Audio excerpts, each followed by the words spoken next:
Good evening.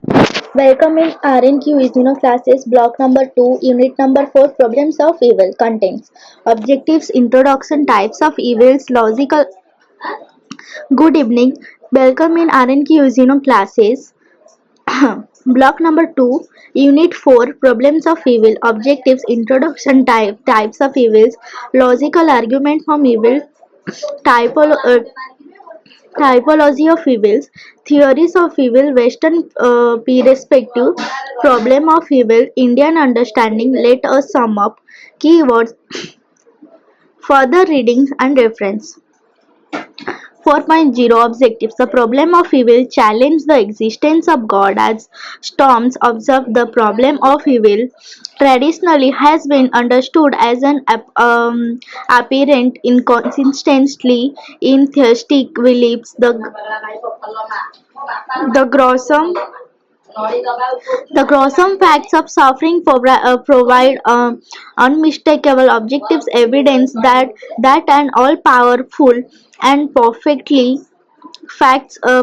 loving God does not exist. For more than two millennia, dramatists, theologians, philosophers, and their modern counterparts have funded the problem of evil. The unit attempts to capture the problem of evil as dealt in philosophy in both Western and Indian traditions.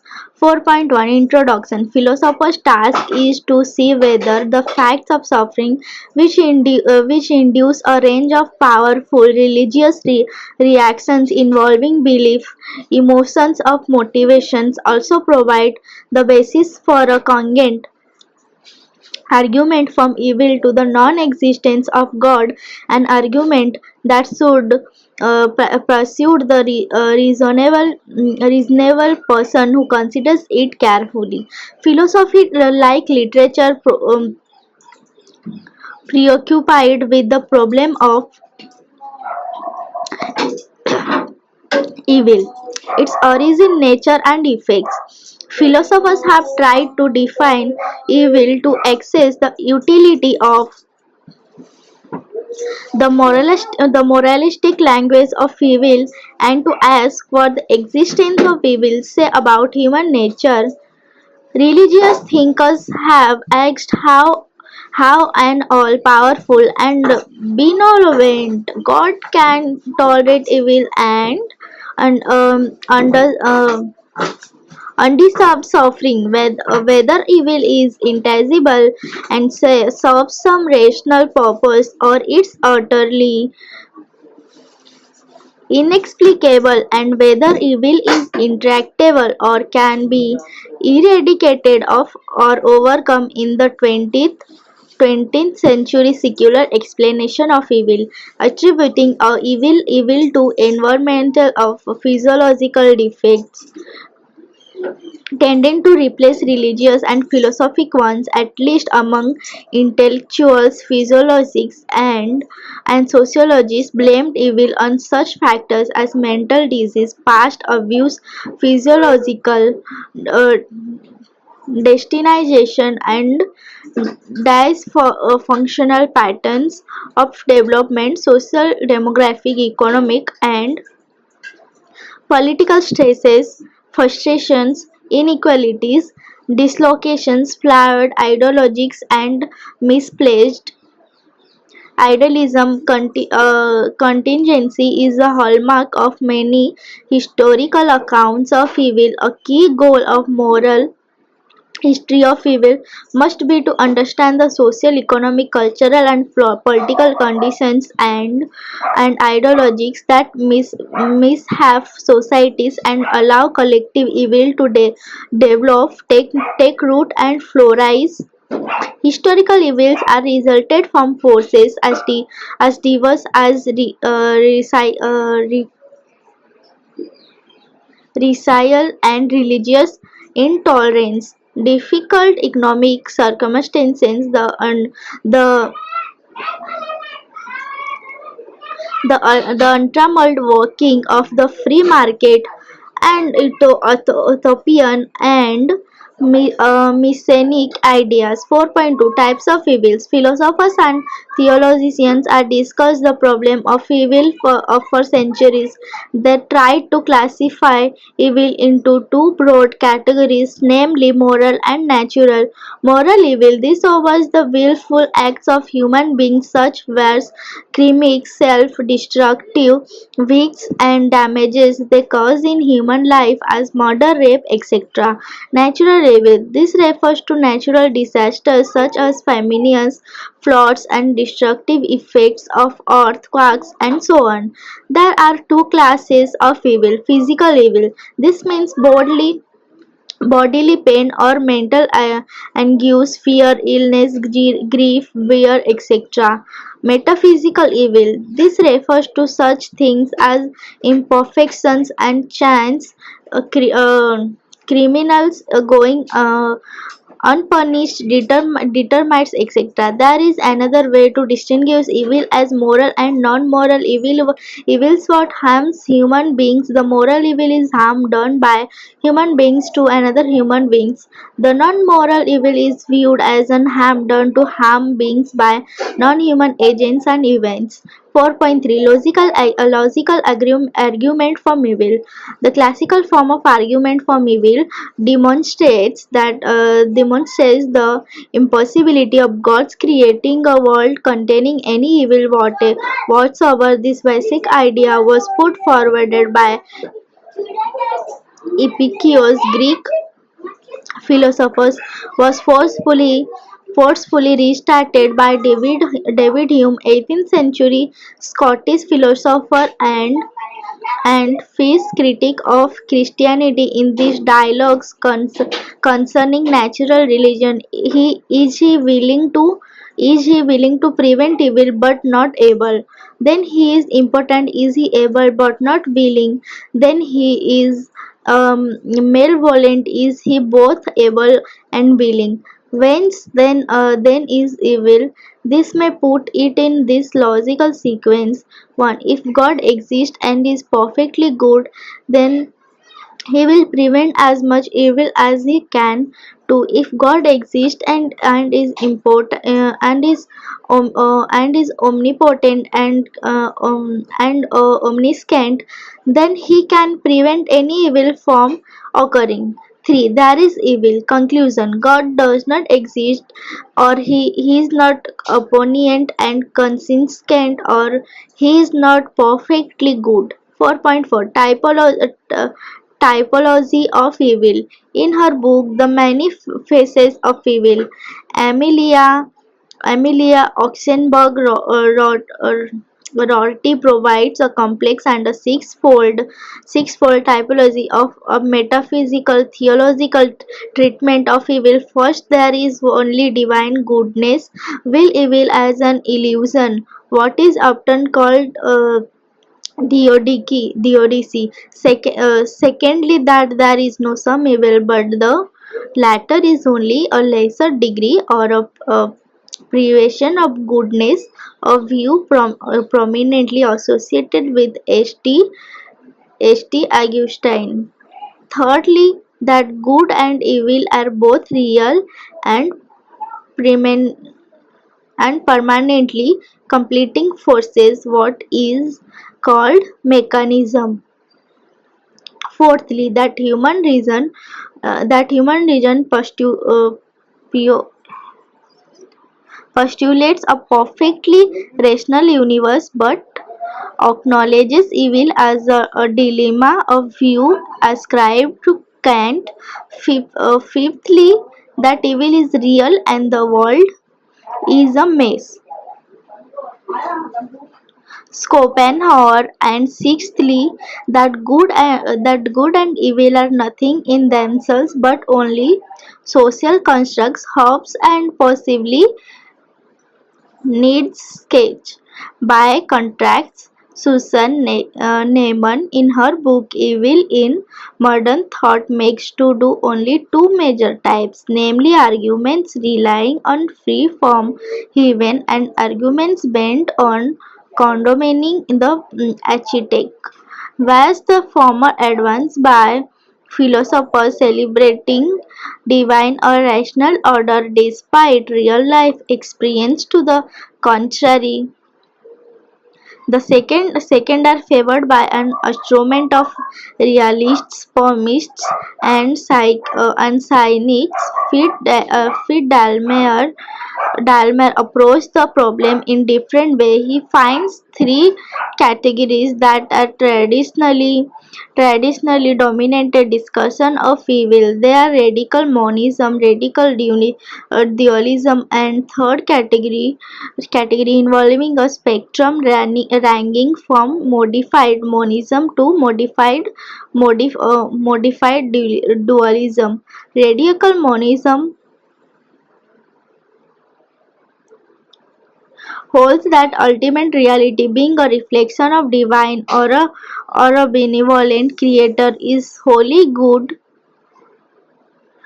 and perfect, whereas perceived imperfections are illusions of the result of ignorance. This theory is mostly associated with Levinas, but it can also found in versions of Christian and Platonic Gnosis. The prototype of radical dualism is mechanism, but it can also found in Gnosticism uh, and extreme Puritan theories of free distinction.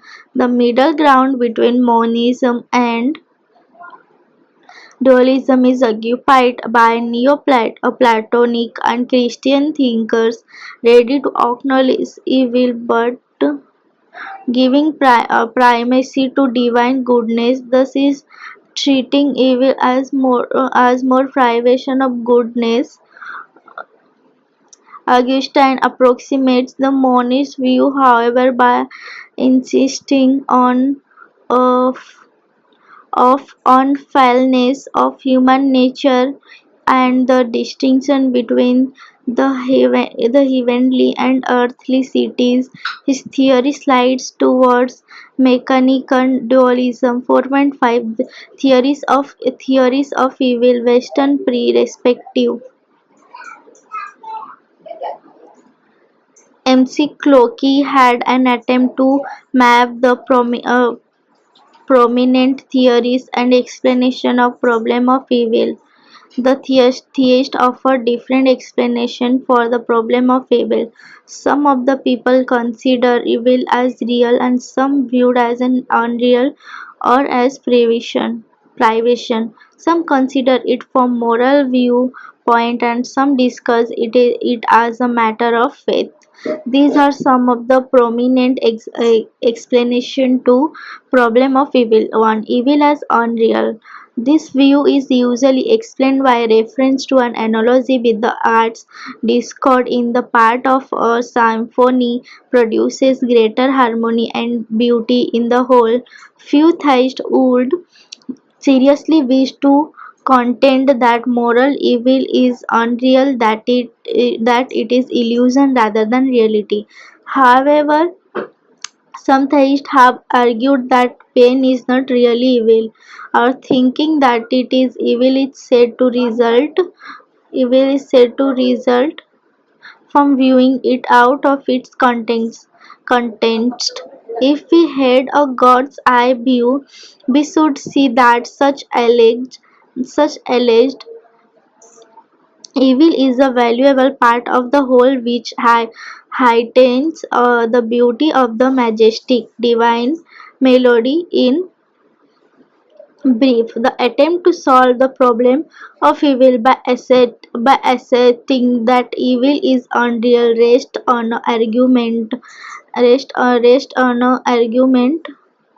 which if valid would simply suggest that evil might be justified. It is an argument that most theists will feel impelled to reject because of its shocking moral implications, and it is invalid because it rests on a false analogy between aesthetic appraisal and moral judgment to evil as privation. The view that evil is a privation of proper good or of right order. It is an attempt to steer a middle course between saying that it is merely illusion and saying that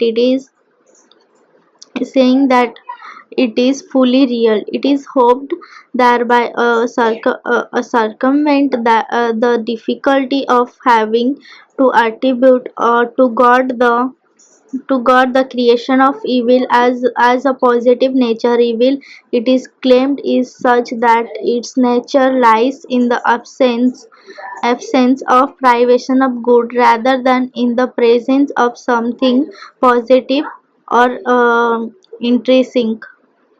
Evil is real. It has a real nature of its own. It is not simply privation of being of or of right order. And even if it were, the problem of explaining it would remain for sin and pain do not become justified and do not seek case to be a problem merely by being described as a privation rather than as an intrinsic nature. 3. Evil as real but justified. Evil as real but justified. With moral evil, the free will explanation dominates the field. Moral evil is explained as a consequence of God's gift to man of free will. Where the physical evil involved, there are explanations of evil as real but justified, evil as means to good, evil as unavoidable or as underserved and unavoidable but compensated for in an afterlife. C.A. Campbell suggests that while some do suffer undeserved, undeservedly in this life, God could not avoid such suffering, but God makes amends for such suffering by granting compensate joy in the next life. It is pointed out that physical evil is not to be explained as deserved punishment nor as unavoidable suffering which is or is not compensated for in an afterlife, nor it is justified as a menace to greater goods. 4. Moral evil is usually accepted as something real and then explained in terms of free will. The theist argues that God created man with the gift of freedom, but man chose to sin. God could not prevent the latter possibility without denying free will. Hence, God is not the author of sin. The value of free will and or the goodness of the moral goods it makes possible justifies the evils that come into being as a result of the misuse by man of his free will.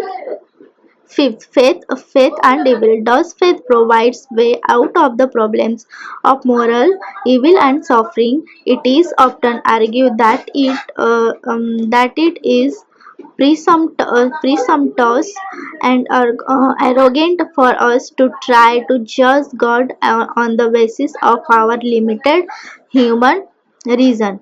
If faith is understood as something that improves our moral life, makes the problem of moral evil more acute. It is argued that fate can no more used to explain or justify the moral evil than it can be used as a basis for overcoming the problem of suffering. Over of suffering, faith is not an aid to the theist in the attempt to solve the problem of evil. The problem of evil is in fact aggravated by the claim that faith improves moral performance. H.T. Augustine's theodicy, defenses of God goodness and omnipotence in view of this problem called theodicies also stretch back to the beginnings of Christianity. The thing to note about theodicy is that none of the main aspects of the problem change. God is still all good, omniscient, and omnipotent. Evil still seems to exist. The difference is, however, that some reason is given to explain how of these things can be true at the same time. H.T. Augustine 354 to 430 put the problem most concisely.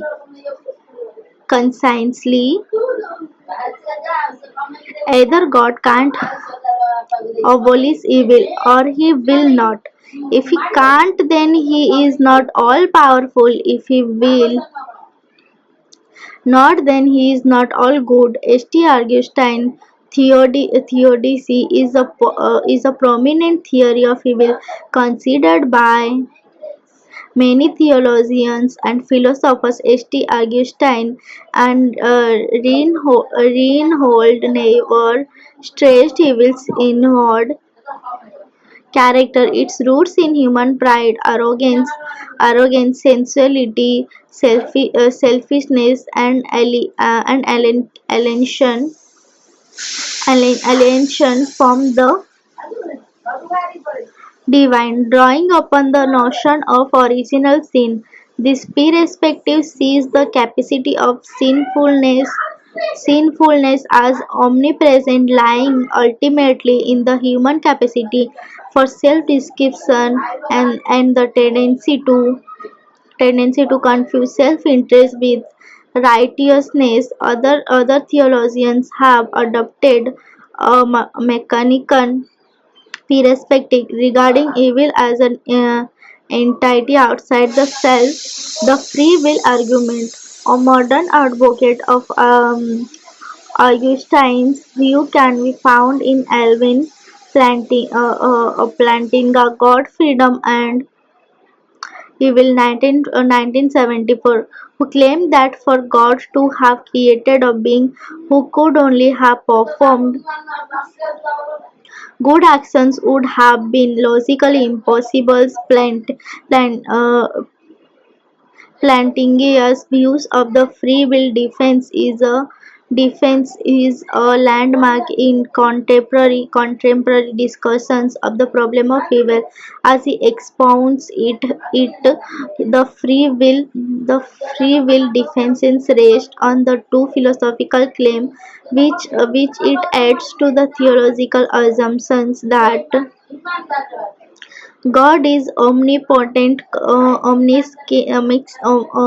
omniscient, and perfectly good, and human beings have free will and possessions of free will and use of it to do more good than evil is perhaps the most common.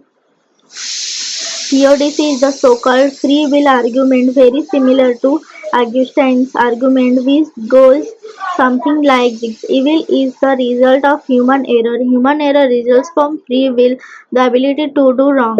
If we didn't have free will, we would be robots. God prefers a world of free against to a world of robots. Evil is therefore an unfortunate, although non-inevitable outcome of free will. For good to intervene would be to go take away our free will. Therefore, God is neither responsible for evil nor guilty of neglect for not intervening. This view was later criticized by Anthony Flew and J. L. Mikey, who both argue that God could have chosen to create good robots who still possess free will. John Hicks theodicy. The philosopher John Hicks B. 1922 has developed the view Iranian theodicy. Father St. Irenaeus 130 to 202 AD, a father of the early Christian church who thought that humanity was not created perfect, but that they required growth in order to approach spiritual perfection. However, God does not necessarily intend evil to provide a means for this growth. According this, for a person could grow a spiritual perfection simply by obeying God's laws. Also,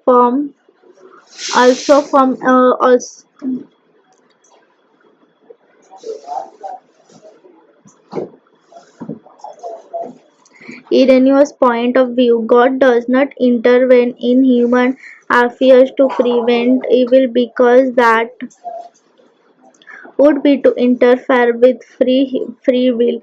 He agrees with Irenaeus that God created us with the potential for spiritual growth. However, he then sees the processes of soul making, as he calls it, to be a response to the evil in the world. So, if cancer did not exist or the evil actions of others, then we would not have the means whereby we could develop spiritually.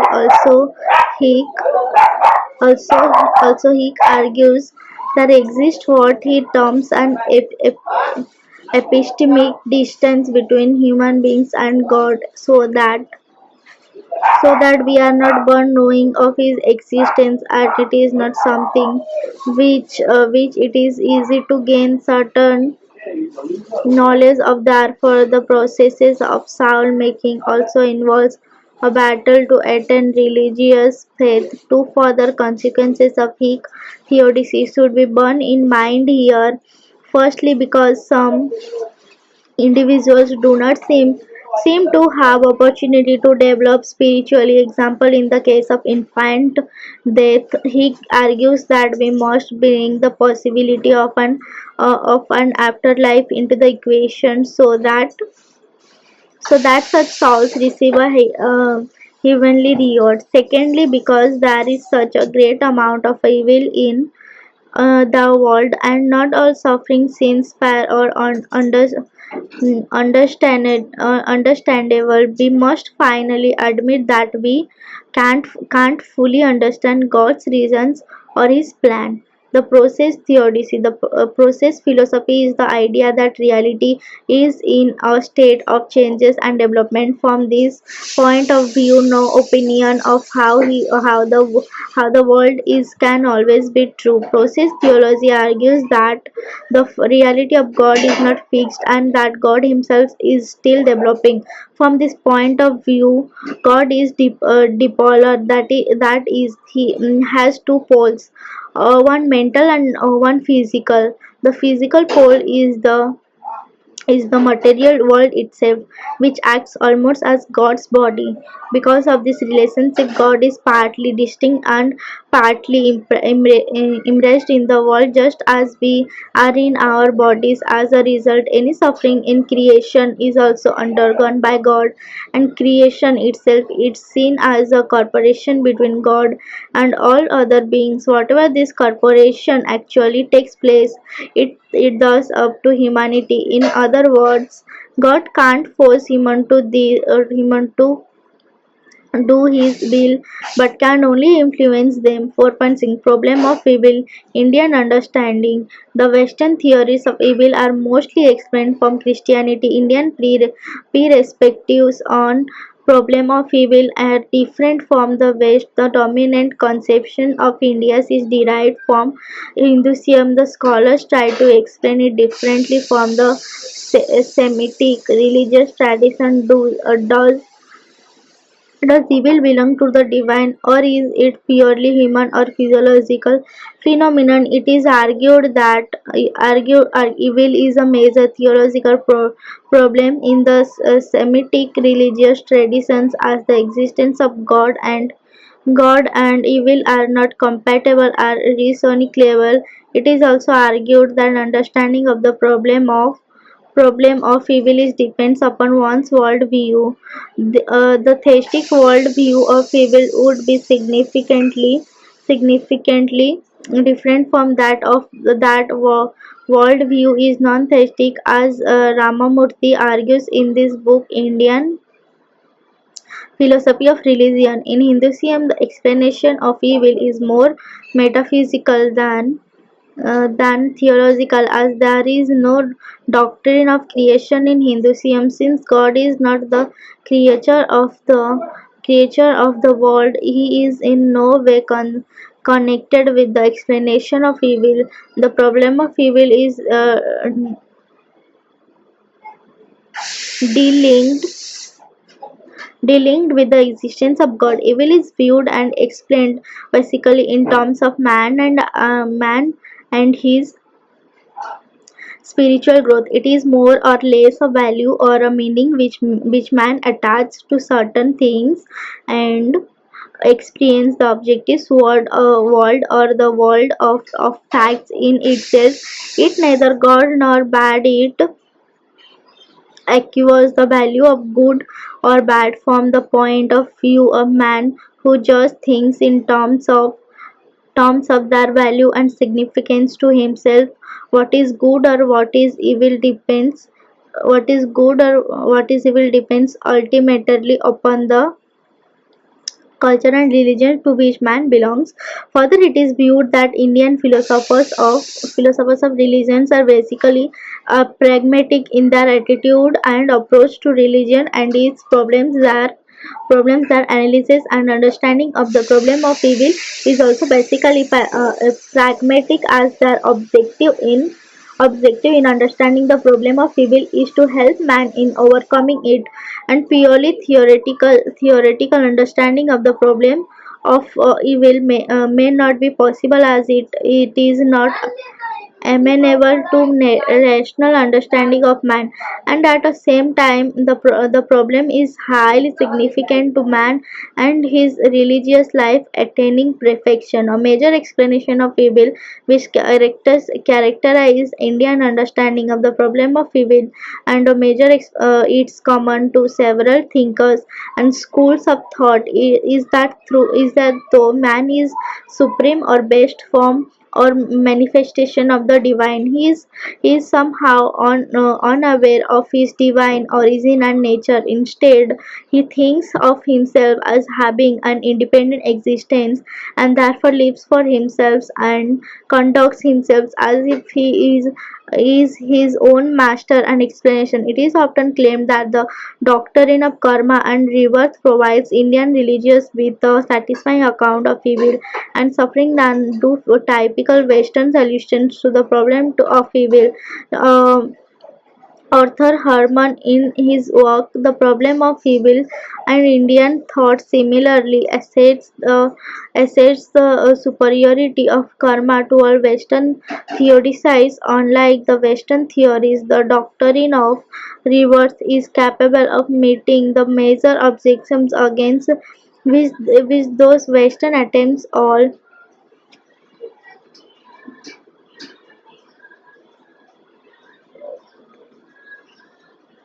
failed. Harman 1976 p. 287. The doctrine of karma and rebirth represents perhaps the most striking difference between Western Judeo-Christian religious thought and the Indian religious traditions, especially Hindu. To be sure, Western theology also makes use of a retributive explanation of evil in which an individual's suffering is accounted for by his previous wrongdoing, but given the obviously imperfect correlations between sin and suffering in an individual's lifetime, Western religions have resorted to other explanations of suffering, including not obviously that of original sin. However, Indian thought boldly combines these retributionism with the idea of multiple human incarnations, so that all suffering in this life can be explained by each individual's prior wrongdoing, whether in this or in a prior life, and all wrongdoing in the present life will be punished in either this or a future life. In this way, Indian thought is able to endorse a complete and consistent retributive explanation of evil. All suffering can be explained by the wrongdoing of the soul or the sufferer himself. However, the theory of karma and rebirth is seriously attacked by many scholars that it justifies the inequalities in a society and keeps the system status quo by not allowing the questioning dominant hegemony. Critics argue that theory of karma and rebirth has its own limitations in providing satisfactory explanation for the problem of evil. What kind of explanation is offered for the unfairness, injustice, and innocent suffering in the world? It is argued that the doctrine, in whatever form is proposed, suffer from serious limitations that render it unlikely to provide a satisfactory solution to the problem of evil. 4.7 Let us sum up. Evil is understood as an antithesis of good. It becomes a moral question. Can conceives of evil in human nature as the will or dispositions or propensity to act or maxims. Contrary to the moral law, if good is value realizations and evil is value restrictions, evil is serious unjustified inflicted on scientists. Being theologians confuse the fact with origin of the evil theodicies, and to confuse the fact with the locus of the evil. The one reduces evil to the status of a sin or a derivative from it. The other reduces evil to the status of imperfection. According to one there would be no evils where there no bigness. According to the other, there would be no evils where there nothing finite. The first is right is in maintaining that evil can be the outcome of the good activity of good being, just as the second is right in remarking that the occurrence of evil is not depend on spiritual failures. Many theologians and philosophers over the centuries have asked these questions and look at some answers. The questions are often asked how a God good could create a world with evil in it. Why such a deity does not do something to help combat such evil. We have various explanations from religious people and philosophers.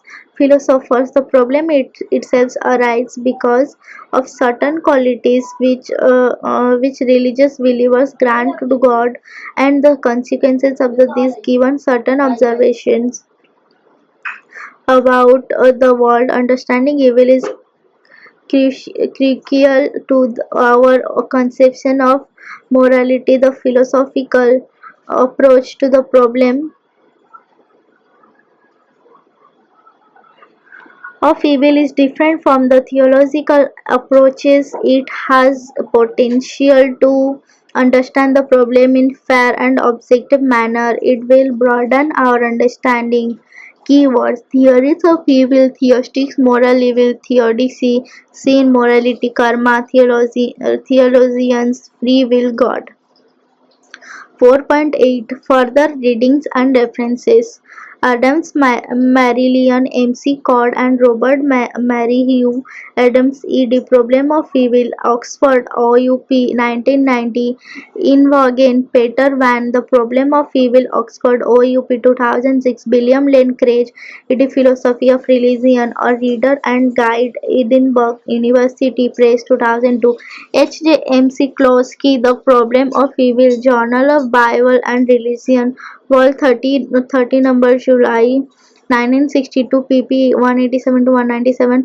Whiteley, R.P. Kaufman, Karma Rivers, and the Problem of Evil, Philosophy, East and West, Volume 55, number 1, Jan 2005, pp 15 to 32. Ramamurthy, The Problem of Evil, Indian Philosophy of Religion, New Delhi, Decent Books, 2002.